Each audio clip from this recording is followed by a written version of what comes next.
The Netflix film Ark was created in 2016. It stars Robbie Amell, who plays Ren, and Rachel Taylor, who plays Hannah.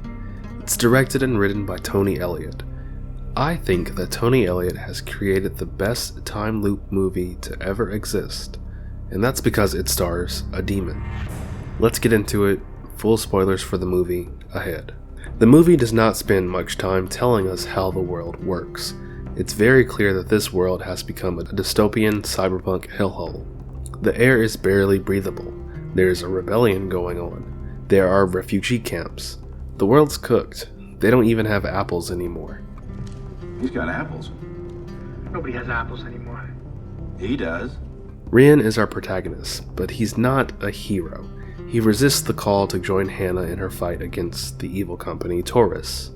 The first version of Ren that we see is really a selfish hermit. And speaking of Hannah, even though she's fighting against the large evil in the world, she's not morally in the clear. The entire premise of her reuniting with Ren is built on a lie. She's actually there to rob him. So far we've covered 2 out of our 3 main characters. Now we're going to talk about the third, the demon. But first, we need to talk about a German man with a big mustache. We're talking about Friedrich Nietzsche. Nietzsche was a philosopher who spawned a few interesting ideas. More than likely, you're already familiar with the phrase, God is dead. This is probably Nietzsche's most popular idea. Another one is the will to power, which, at the risk of being reductive, is the idea that all creatures want to increase their power. No matter how we try to frame things, everything we do is driven by ambition. Ark is not interested in those ideas. If we want to see which of Nietzsche's ideas Ark is trying to convey, then we need to look, or rather listen, to what's playing in the background.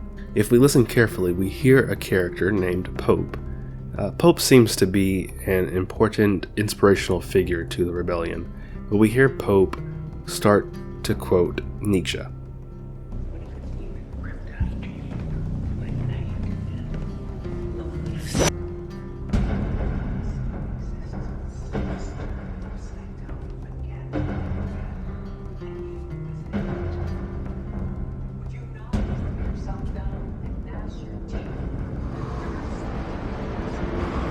What Pope is talking about here is the idea of eternal recurrence. Here's the full quote.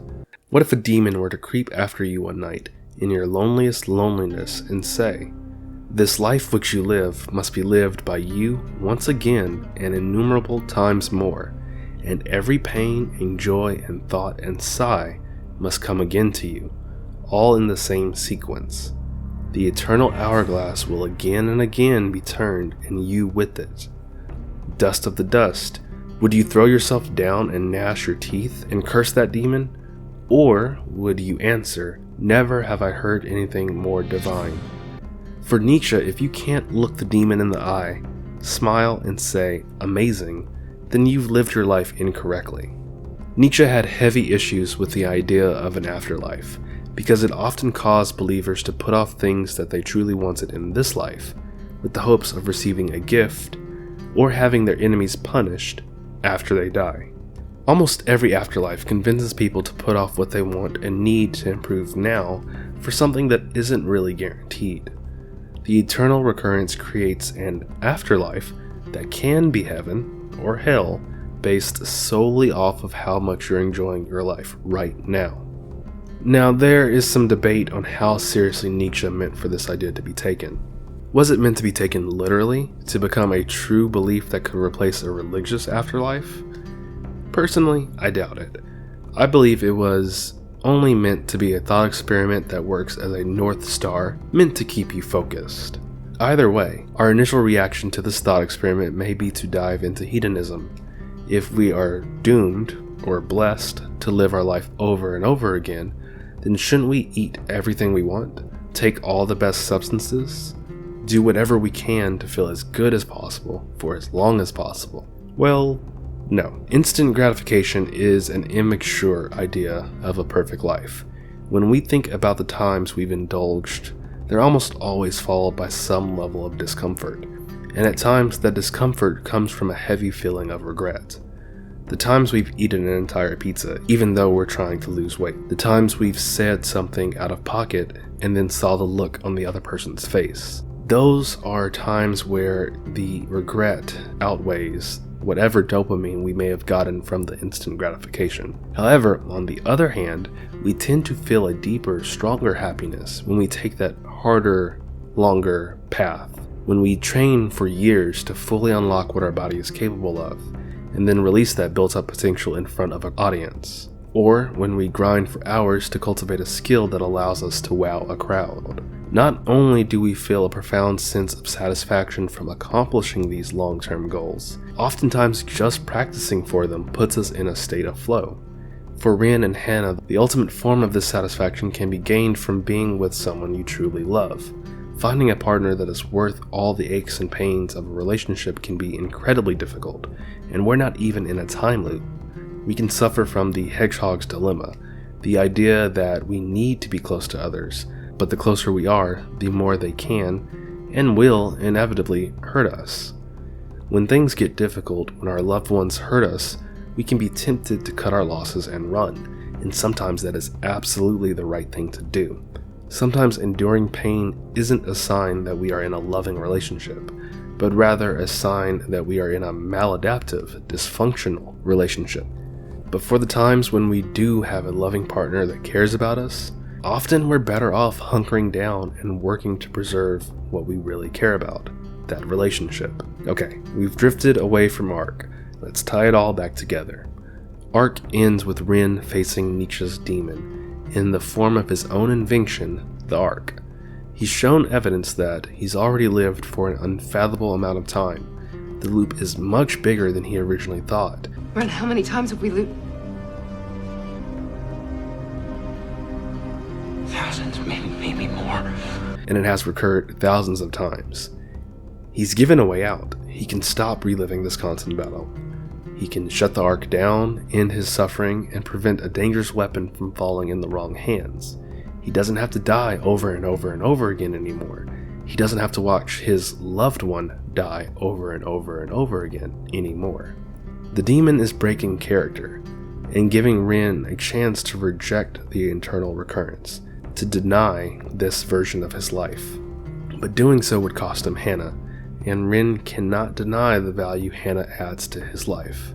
He left her once before, and that's something he never wants to repeat again. So instead, he continues the cycle. He affirms every recurrence, every death, every bit of suffering as something that is valuable and worth it, because Hannah is all he needs. She's worth an endless amount of striving and suffering, because she provides meaning to Rin's existence. I never stopped thinking about you, Hannah. I looked for you every day. And we only get to see Rin make the decision to affirm his life this time, because he has also made the decision thousands of times in the past. And we see in the end they're rewarded for this. Not only is Rin able to record a longer video with better instructions, Hannah also remembers the loop. They are primed with enough information to escape the loop and live their lives together.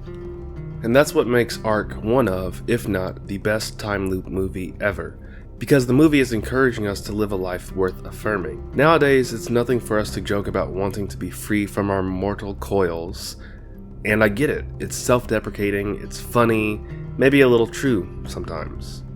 But wouldn't it be better for us to aspire to be like Rin and Hannah? To find something that is so important to us that it turns an eternity of suffering into an eternity of hope. No matter what we do, whether we remove ourselves from society or fight against depression, we're going to suffer. We need to find something that can be a North Star for us, something that allows for us to affirm our life, cause us to say yes to ourselves, and by extinction, to the whole of existence. This isn't going to be easy. We're trying to find something that, when we look at all of the pain and suffering and horrible things going on in the world, that something is still enough for us to say, I'm happy that I'm alive. I'm happy that I'm experiencing this. For Rin, that something was Hannah. But for you, that could be anything. It could be a sport, it could be a project, a family, or toppling a fascist government. Only you can decide what that thing is, but you might as well try and find your North Star. You aren't in a time loop, you've got one shot, so try and make this life meaningful. Make the suffering worth it. That's all I have to say for this video. In the future, I plan on talking about interesting pieces of media that I've seen but I don't see people talk about too often, like ARC, stuff like Daniel Isn't Real, the Magnus Archives, etc. So if you enjoyed the video, like and subscribe. There will be more.